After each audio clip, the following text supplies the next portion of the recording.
Well, I am glad to welcome and delighted to welcome Brad Dude to today's show. Welcome, Brad. Brad has spent his career providing leadership training, organizational development consulting, program evaluation, coaching, and project management services to the US government agencies, public and non-profit organizations, and private sector enterprises in more than 30 countries and territories around the world. He's the co-developer of the Basic Elements of Temperament, a model that explores how interpersonal temperament influences the behaviours of leaders, managers, and employees. And he's written 6 books on leadership and conducts seminars and workshops on temperament.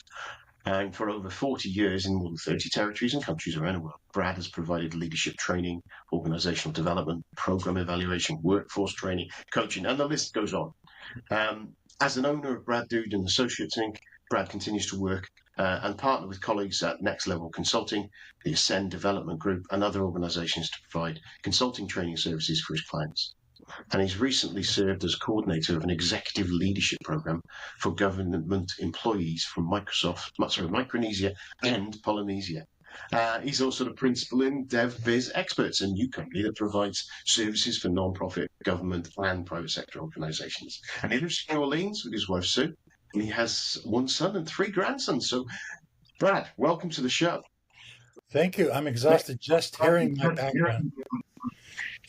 Yeah, it's funny how these things build up, isn't it? They kind of when you look back at something like that and you read it out, you think, "Oh, goodness me, that's quite a lot." I remember I was re-looking at some stuff on I think it was, you do your internal CV updates and things like that, and looking back over some history once, and I was like, "Whoa, I've forgotten about half of these things." So tell us a little bit more about you. Well, you already said a lot, actually, but we stand on the shoulders of others, and go through a career. I've had great mentors and great people I work with all over the world. I've been very lucky. I started kind of getting into management and leadership when I was with the U.S. Peace Corps program out in Micronesia. I was a volunteer for a few years and then into training of new volunteers and local folks. And really enjoyed it. I would spend about most of the 70s, I guess, in the Pacific doing a variety of kinds of training and things like that. Came back to the States and then got involved with the Westinghouse company that was doing international training and management, project management. I got to go to Gaza and work with Palestinians as well as Israelis, and so I've been really lucky. Got to travel quite a bit and see a lot, and that kind of stimulated my interest in writing, kind of writing it down. And you have some time when you're on the road so much to jot down some of the takeaways, and I kind of finally put all that together and started to write some books about leadership. Brilliant, brilliant. And I think we were talking before the show, and I think one of the things that you highlighted and thing that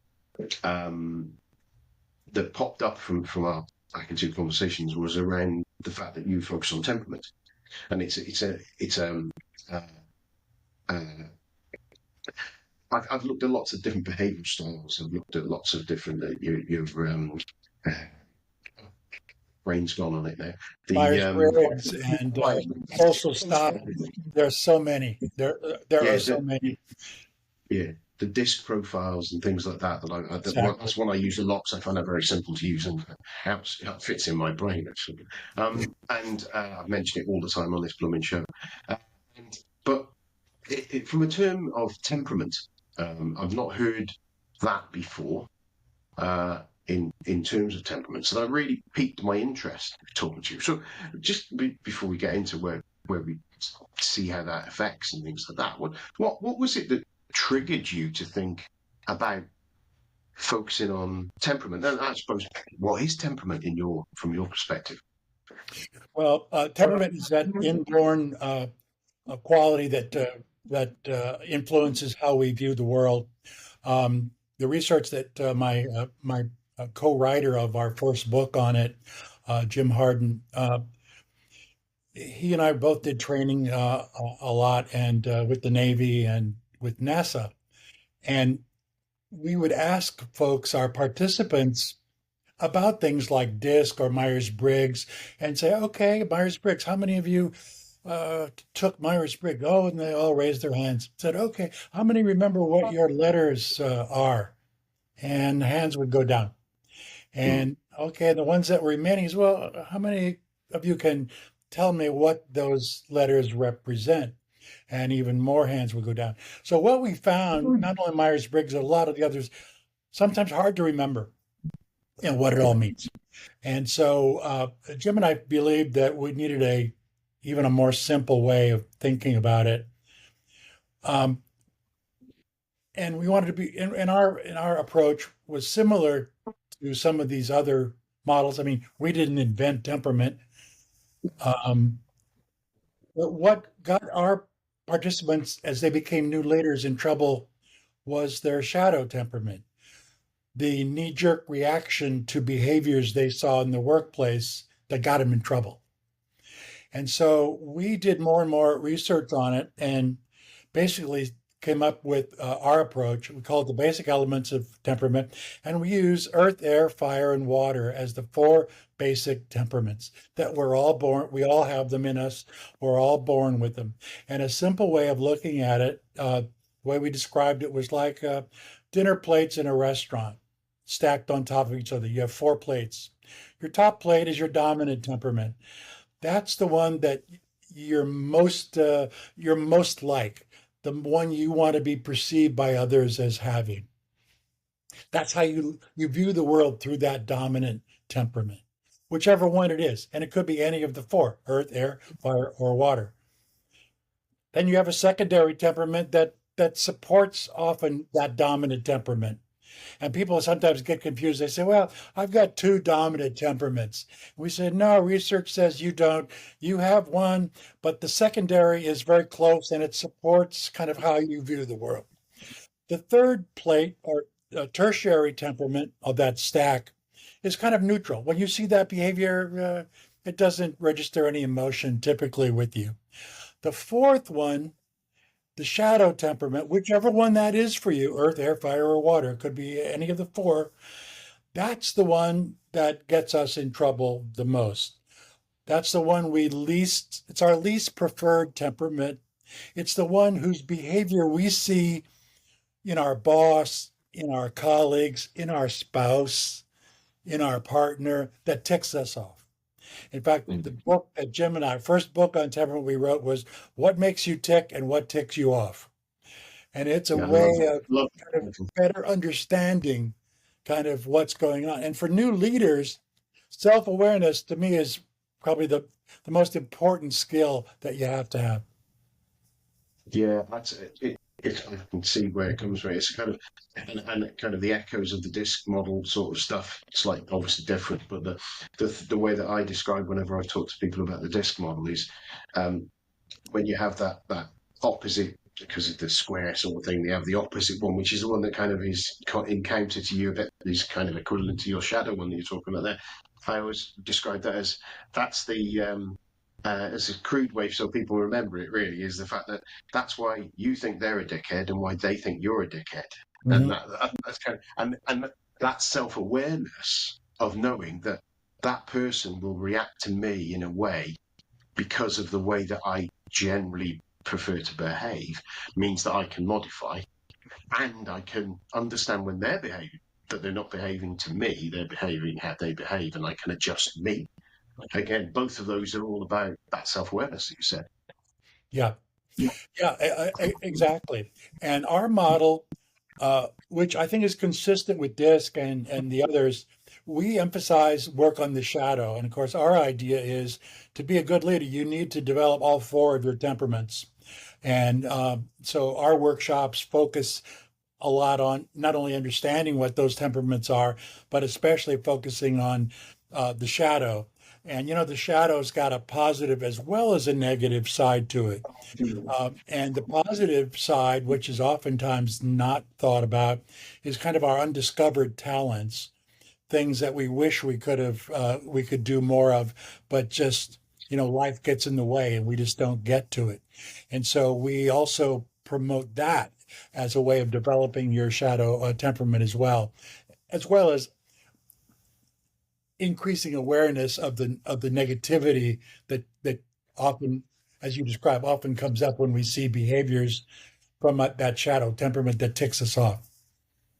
Never thought of it like that. It's that kind of a little bit stepping out of your comfort zone, isn't it? It's that, I suppose if you've got like that kind of outgoing kind of person, I'm not sure to think, but if you've got an outgoing person, then being outgoing and chatting in a room is quite straightforward and simple.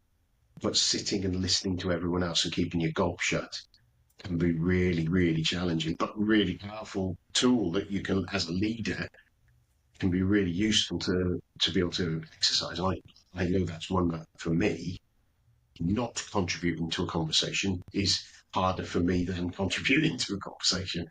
That's hence the reason I have a podcast. I want to talk. But then I know other people there is bringing those people out, stepping out to build in that conversation or to stand in front of a group and present to people can be really hard for them. But again, that's working on that. They're probably the messages they can deliver can be a lot more powerful than the person who's talking all the time. Sure. And, people usually leave their organizations because of their relationship with the boss.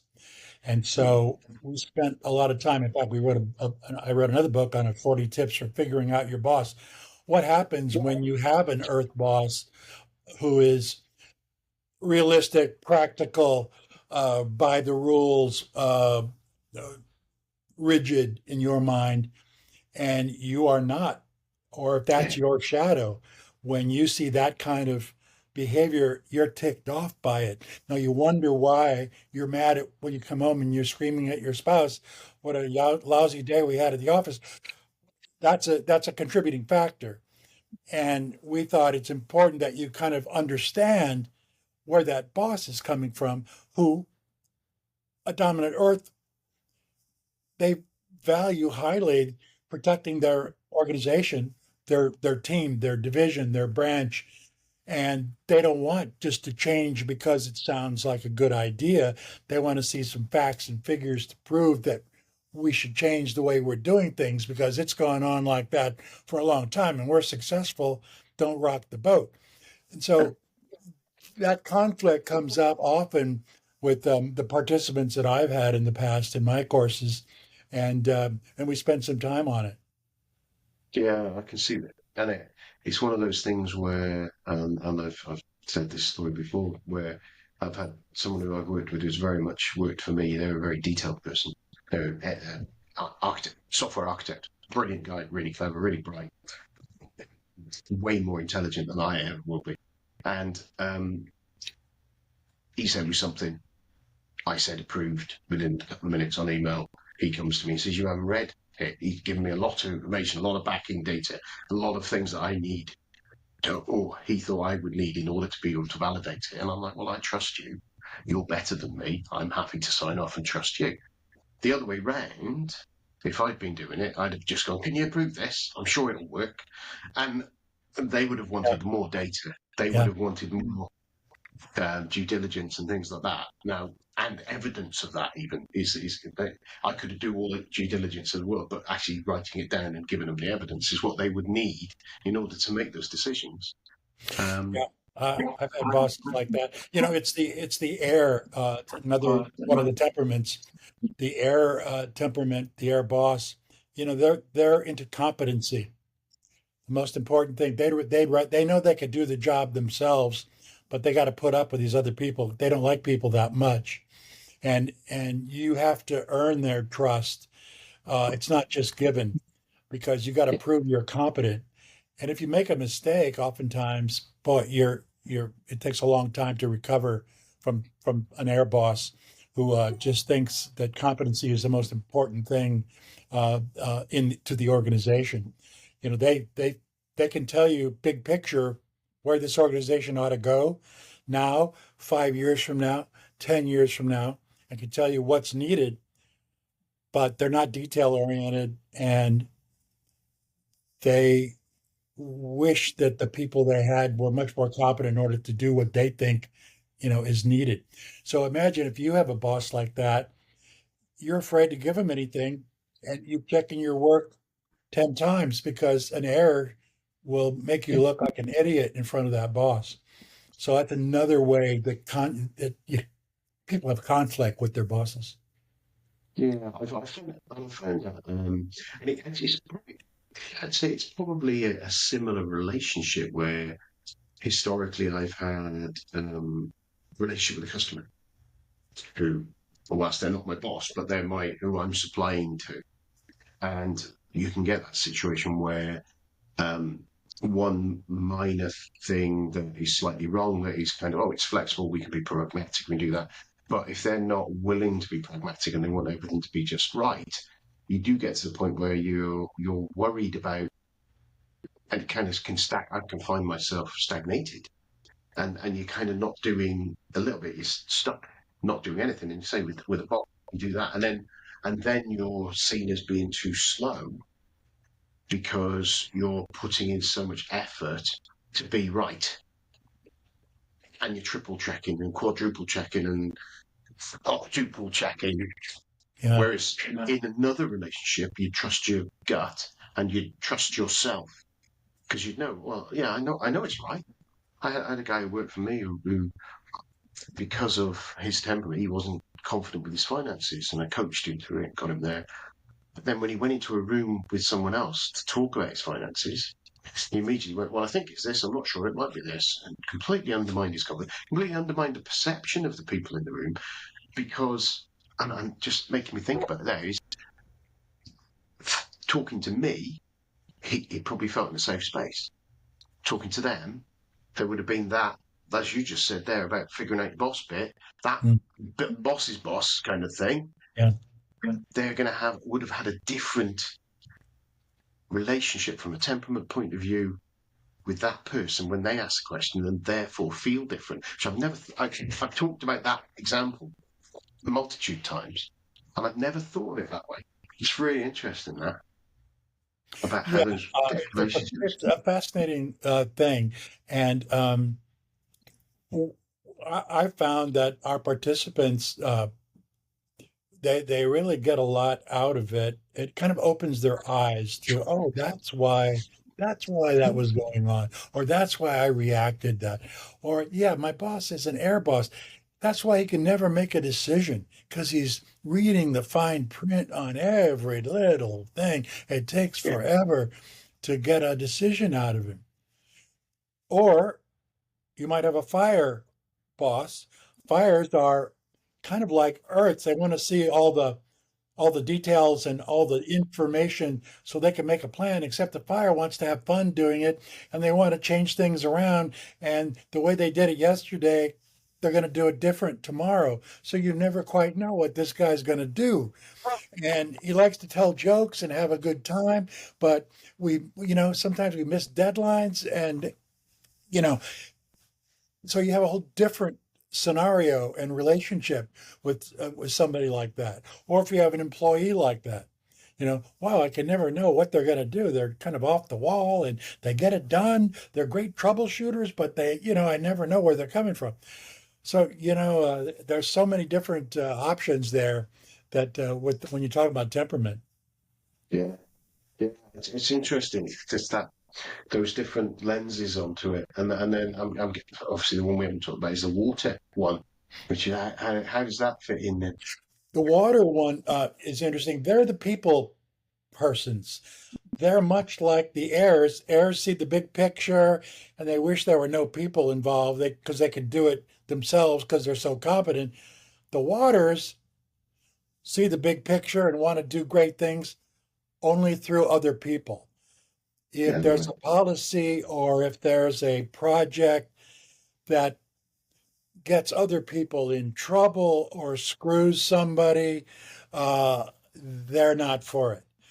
They're the people persons, and the boss, a water boss, they're the ones who come late for the meeting because they saw an old friend in the hallway and they're chatting with them while we're all sitting waiting for him or her to come into the room.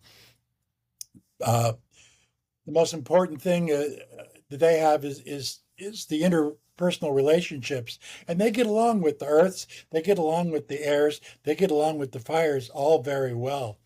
They're oftentimes the ones that are called upon to kind of negotiate between them all because they get along with everybody. But it's tough sometimes to have a water boss. You know why? Because they can't say no. Hey, you mind having two of your employees work with us on the weekend on this Sure, that's good for the company. That's good. I'll be glad to. So you get your boss signing you up for stuff that you didn't count on because they can't say no to anybody.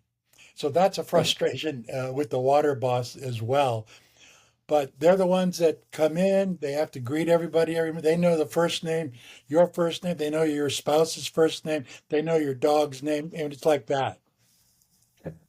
Yeah, they're people who make you feel like you're important to the organisation. Yeah. They're the one, like you say, the ones who know everyone's birthday, can make sure that we celebrate it or whatever, understand what people do, don't, and have that. When one of the other ones has pissed off someone else, they're kind of supporting the other one and trying to explain why they're all right. They're not a bad person. Yeah, It's quite, exactly. yeah. I see those people. And the thing is all of those roles have got massive positive. Um, sorry, all of those temperaments have got massive positive traits, haven't they? Hmm. That can deliver amazing results as a manager, or they can flip on the opposite by being too extreme with that side of it and reacting in a different way, can cause real problems within an organisation. Especially like say if you had a whole team of fire people working together under a fire boss, or maybe under a water boss. I don't know. You've got to have that blend, haven't you? Yes, yes. I mean, I did an exercise in our workshop one time. I had four tables, and all the airs were at one table, all the fires on one table, and they had to put together a Lego man and kind of watch the interplay where the waters were so nice to each other. It was funny where the fires were, let me try this, try that, let me put the head there. No, no, try this, try that, and didn't get done in the time. It was a timed exercise, you know, where the Earths were all kind of looking at the rules and discussing the rules before they even touched anything. So it is, and the organization needs all of them, and of course, we have all four temperaments in Yeah. ourselves, in all of us. And some will, we start off these works and they deny it. Hey, I'm not a water, no way, but it's there. And if you don't recognize it, you need to, and you need to work on it to develop it. So we all say, hey, somebody in the workshop will say, oh, that was a nice thing to do. And the guy will say, yeah, I'm developing my water. So, it's a process, that Yeah, you have to go through. I do like it because that's a nice model there and the description. It's quite an emotive and visual. That connection of the visualization of those different signs kind of give you that um, way. And I suppose, and I've not watched it, but I've seen the clips of it. You've kind of got the is it TV kids show called Elemental? It's a film, a Disney film, I think it is, or maybe a Pixar or whatever. And Yes, and yes. they've got the fire, the water. I think they've got the four Yeah. different character Well, types. it's emotions. I saw one recently. They're all about the emotions. It wasn't so much temperament, but they're certainly related to that. They've got six or seven different emotions Yeah, of a little girl. I think the first movie, and the second one is of the same girl when she's a teenager, and how right. different emotions will come up Yeah, and kind of materialize from them.